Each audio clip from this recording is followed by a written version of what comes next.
90 రోజుల కోర్సు పూర్తి చేస్తే చాలు 100% ప్లేస్మెంట్ సపోర్ట్ తో సాఫ్ట్వేర్ జాబ్ మీ సొంతం. వెంటనే కోడ్ జ్ఞాన్ డెస్టినేషన్ ని సంప్రదించండి.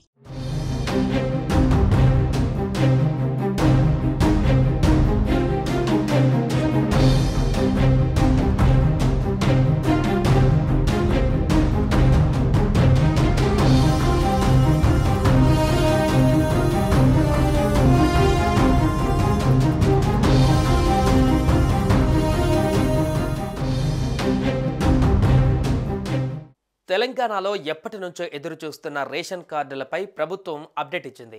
కొత్తగా రేషన్ కార్డులు అందించేందుకు ప్రభుత్వం మార్గదర్శకాలను విడుదల చేసింది. ఈ నెల 26 నుంచి అర్హత కలిగిన కుటుంబాలకు పౌర సరఫరాల శాఖ ఆధ్వర్యంలో ఆహార భద్రతా కార్డులను మంజూరు చేయనున్నారు. తాజాగా జరిగిన మంత్రివర్గ సమావేశంలో దానికి ఆమోదం లభించడంతో కొత్త రేషన్ కార్డుల ప్రక్రియను ప్రభుత్వం వేగవంతం చేసింది.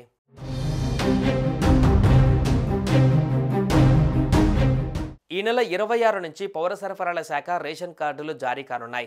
దీంతో దీర్ఘకాలంగా అపరిష్కృతంగా ఉన్న వినతుల పరిష్కారం దిశగా సర్కారు ముందడుగు వేసినట్లయింది. దరఖాస్తులను పూర్తిగా పరిశీలించాక కులగణన సర్వే ఆధారంగా రేషన్ కార్డులు లేని కుటుంబాల జాబితాను ఆయా జిల్లా కలెక్టర్లు, మున్సిపల్ కమిషనర్లు క్షేత్రస్థాయిలో పరిశీలన కోసం పంపుతారు. పాత విధానంలో ఆదాయ పరిమితి గ్రామీణ ప్రాంతాలలో 1,50,000, పట్టణ ప్రాంతాలలో 2 లక్షల ఆదాయం ఉండాలి. సంక్రాంతి తర్వాత నుంచి దరఖాస్తుల స్వీకరణకు పౌర సరఫరాల శాఖ సిద్ధమవుతుంది. 3 నెలల క్రితం పౌర సరఫరాల శాఖ ఉన్నతాధికారులు ఇతర రాష్ట్రాల పరిమితిపైన అధ్యయనం చేసి నివేదికను ప్రభుత్వానికి అందించారు.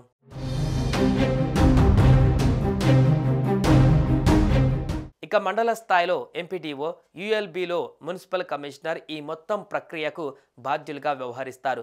ముసాయిదా జాబితాను గ్రామసభ, వార్డులో ప్రదర్శించి చదివి వినిపించి చర్చించిన తర్వాత ఆమోదం లభించనుంది.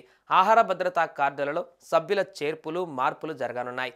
అర్హత కలిగిన కుటుంబాలకు ఈ నెల 26 నుంచి పౌర సరఫరాల శాఖ కొత్త ఆహార భద్రతా కార్డులు జారీ చేయనుంది.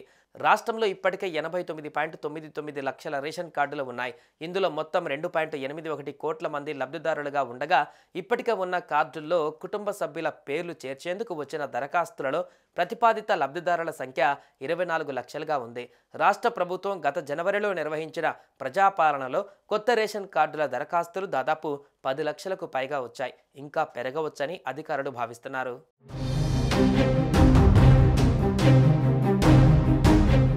సుమన్ టీవీలో మీ పర్సనల్ అండ్ బిజినెస్ ప్రమోషన్స్ కోసం కింది నెంబర్కి కాంటాక్ట్ చేయండి.